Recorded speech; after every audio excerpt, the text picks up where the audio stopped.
नमस्कार। आज हम वकील साहब प्रशांत शुक्ला जी के पास आए हैं और कल से इनसे मिलते रहे हैं और अपनी बातों को रखे हैं, तो आपको मिलवाते हैं और इनसे बात करवाते हैं कि सर जिस तरीके से कल से आपसे बात किए हैं और मेरा जो केस है STT 19 कॉम्पिटिटिव नेचर का एग्जाम का, तो जितने भी मैंने डॉक्यूमेंट्स आपको दिखलाए हैं, क्योंकि हमारे जितने भी शिक्षक अभ्यर्थी हैं बहुत बेचैन हैं और वह ये जानना चाहते हैं कि हमारा आगे क्या होगा, क्योंकि बिहार सरकार दमनकारी नीति के तहत उनको यह प्रतियोगिता परीक्षा को पात्रता परीक्षा बना दिया है। तो सर आप अपना थोड़ा सा ओपिनियन बताइएगा। सर देखिए, इसमें सबसे बड़ी गलती मैं कहूँगा आप लोगों की खुद की है जी। आपने जो सबसे पहली गलती की वो ये कि सरकार के कहने में आप आते रहे, और जब आपको हाईकोर्ट का दरवाजा खटखटाना था आप हाईकोर्ट ना जा करके आप केवल सरकार की बातों में आते रहे। और जो आपकी एक पिटीशन मैंने अभी पढ़ी नहीं है, लेकिन जो ऑर्डर मैंने पढ़ा है उसमें मेरे को यही समझ में आ रहा है आपकी ड्राफ्टिंग बहुत अच्छी नहीं हुई थी, और उसमें बहुत छोटा सा, मतलब आप समझिए 1 पेज के ऑर्डर में हाईकोर्ट क्या ही समझ पाएगा इतने बड़े मैटर को। और हाईकोर्ट ने केवल ये समझते हुए आपकी पिटीशन को डिसमिस किया है कि ये एक एलिजिबिलिटी एग्जामिनेशन था, पात्रता परीक्षा थी, जबकि ऐसा बिल्कुल नहीं था। आपका एडवर्टीजमेंट बिल्कुल क्लियर बोलता है कि जितने पद हमने एडवर्टाइज किए हैं वहां तक जितने बच्चे मेरिट में आएंगे हमें उन सब सारे के सारे बच्चों को सेलेक्ट करना है। तो ये एक ऐसा एग्जामिनेशन था जिसमें हर बच्चे को पता था कि अगर हम मेरिट में आएंगे तो हम सेलेक्ट होंगे और सेलेक्ट होने पर हमको नौकरी मिलेगी। लेकिन हुआ क्या, इसका उल्टा। आपने क्या किया, एग्जाम लिया और बच्चों को एक बार आपने बोला कि भाई आप मेरिट में हैं, बाद में सबसे आपका अमेंडेड एक रिजल्ट आया उसमें आपने बताया भी कि ये बच्चे मेरिट में हैं, नॉन मेरिट में हैं। ये बाइफर्केशन करने के बाद भी आज तक बच्चे ये परेशान है कि हमें नौकरी नहीं मिल पा रही है। तो सरकार ने कहीं ना कहीं ये गलत किया है, और आज तक वो एडवर्टीजमेंट अगर कैंसिल नहीं हुआ है तो मुझे समझ में नहीं आ रहा है क्या ऐसा लॉजिक, क्या ऐसा रीजन है सरकार के पास कि वो ये भर्ती पूरी नहीं कर रही है। और आप लोग अभी तक चुप क्यों बैठे रहे, आपने उस जजमेंट को अभी तक चैलेंज क्यों नहीं किया सुप्रीम कोर्ट में? देखिए, देरी तो हो गई हम लोग से। एक्चुअली सरकार का रही थी कि हम बहाली करेंगे, विश्वास में करके हम लोग के साथ राजनीति कर रही सर। लेकिन अब तो हमारे पास बस सुप्रीम कोर्ट का ही दरवाजा है, आपके शरण में आए। जैसा आपने मिलवाया सर मुकुल रस्तोगी सर से, दीवान सर से और पाकिजा सर से, तो आपकी टीम जो है ये सर आप मिलके, तो क्या सर हमको ये, हमें जहां तक आपसे मिले हैं और ये विश्वास हुआ है सर कि हमारे साथ गलत किया है बिहार सरकार ने, तो हमें न्याय मिलेगी कि नहीं मिलेगी? देखिए, मुझे विश्वास है आपके साथ बहुत गलत हुआ है, आपका केस बहुत अच्छा है, और ये आपको तब पता चलेगा जिस दिन मैं आपकी पूरी ड्राफ्टिंग करके आपको दूंगा। और मुझे विश्वास है, मुझे पूरा विश्वास है, अभी तक अनगिनत केसेस मैंने सर्विस मैटर्स किए हैं, वो बहुत सारे टीईटी के और टीचर्स के सारे केस, और खास करके उत्तर प्रदेश, बिहार, झारखंड, पंजाब, वेस्ट बंगाल तक के टीचर्स मेरे क्लाइंट हैं।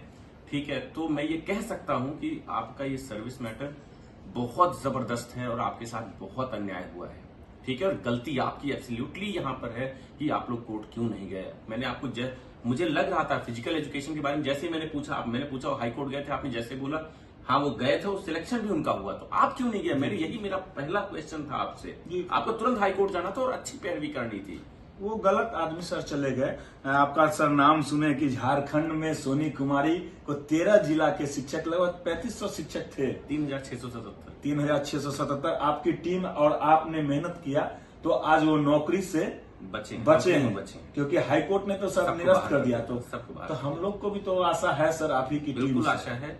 वो लोग जैसे आए थे उनसे बेहतर केस मुझे आपका नजर आ रहा है, उनसे कम तो नहीं नजर आ रहा है, उनसे तो बहुत बेहतर नजर आ रहा है, क्योंकि यहाँ आपकी कोई गलती नहीं है। ठीक है, और कोई भी लॉ का कोई वायलेशन नहीं हुआ वहां। तो मैंने उन लोगों को बचवा दिया, मेरे प्रयास से मैं क्या हूं बचाने वाला, लेकिन मैं एक माध्यम बना जी। उन लोगों की नौकरी बचाने में। मुझे बहुत खुशी है इस बात की, आज इतने परिवारों में चूल्हे जल रहे हैं, मुझे बहुत खुशी होती है इन सबको देख करके।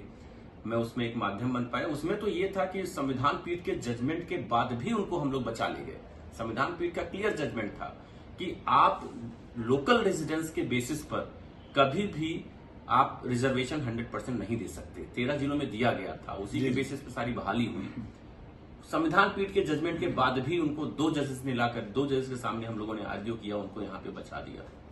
तो ये बहुत बड़ी बात थी। ये सर आपकी उपलब्धि है, और इसी उपलब्धि के साथ साथ एक बिहार में भी उपलब्धि हम लोग को मिलना है सर, आप ही के थ्रू, क्योंकि बिहार के जितने भी बच्चे हैं, अभी 4 लाख शिक्षक अभ्यर्थी माननीय नीतीश कुमार के तुगलकी फरमान जो दिए हैं नियमावली 23, उससे परेशान है और मानसिक प्रताड़ना से झेल रहे कि मेरा भविष्य क्या होगा। इसलिए सर हम आनंद फानंद में सुप्रीम कोर्ट प्रयास का एक माध्यम भी बन पाया, और मैं पूरी कोशिश करूंगा कि ये केस हम जीतें।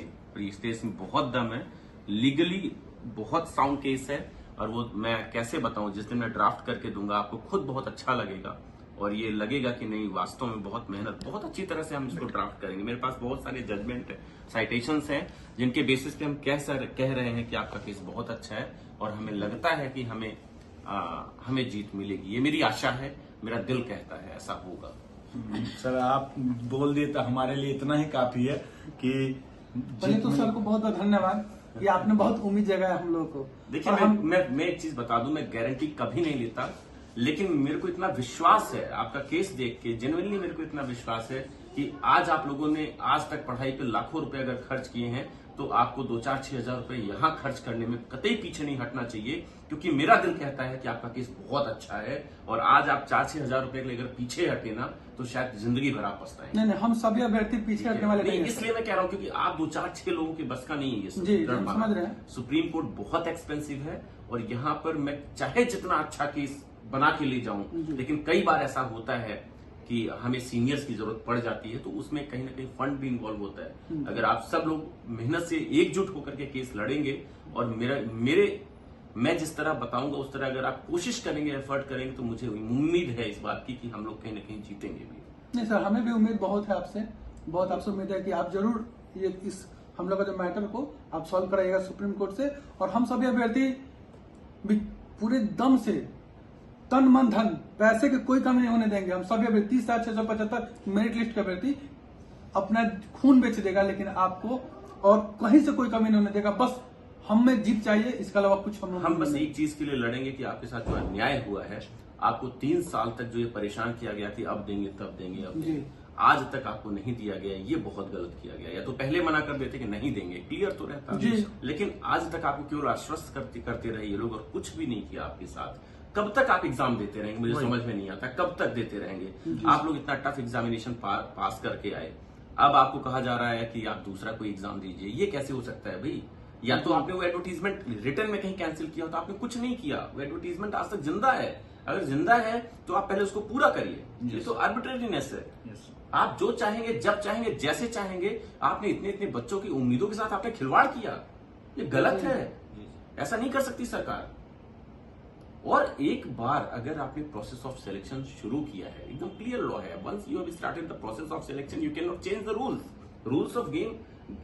ये आप बदल चेंज नहीं कर सकते। तो बहुत ही क्लियर कट, बहुत सारी इस पर जजमेंट है, वो सब कुछ हम साइड करेंगे, जजमेंट हम डालेंगे अपनी पिटीशन में। अच्छा सर, एक चीज और, हमारे 6 to 8 वाले परेशान है से उनके सीट नहीं आए, तो आपने 2019 में जो केस किए थे कि बिहार में मतलब और पूरे स्टेट, इंडिया के हर एक स्टेट का उसमें इंक्लूड है, इसमें एक बिहार का भी उसमें है, तो उसके तहत क्या हमारे 6 to 8 वाले का भी छात्र और शिक्षक का जो अनुपात है उस हिसाब से इसको विद्यालय में 6 to 8 वाले का हमारे तो मतलब फायदा मिलेगा। जो 17 तारीख को लिस्टिंग है सर, आप ही का केस है सर, किया हुआ है जी, रिंकू मिश्रा वर्सेस आर.के. महाजन। जी बिल्कुल, जी 677/2019 कंटेम्प्ट पिटीशन है जी सर। उसमें हमने ये कंटेम्प्ट किया था कि पूरे देश में सुप्रीम कोर्ट का एक जजमेंट था 2012 में, जस्टिस राधाकृष्णन साहब का, जस्टिस दीपक मिश्रा साहब का, उसमें उन्होंने ये बोला था पूरे देश में 6 महीने के अंदर teaching and non teaching staff complete करिए, लेकिन वो आज तक नहीं हो पाया।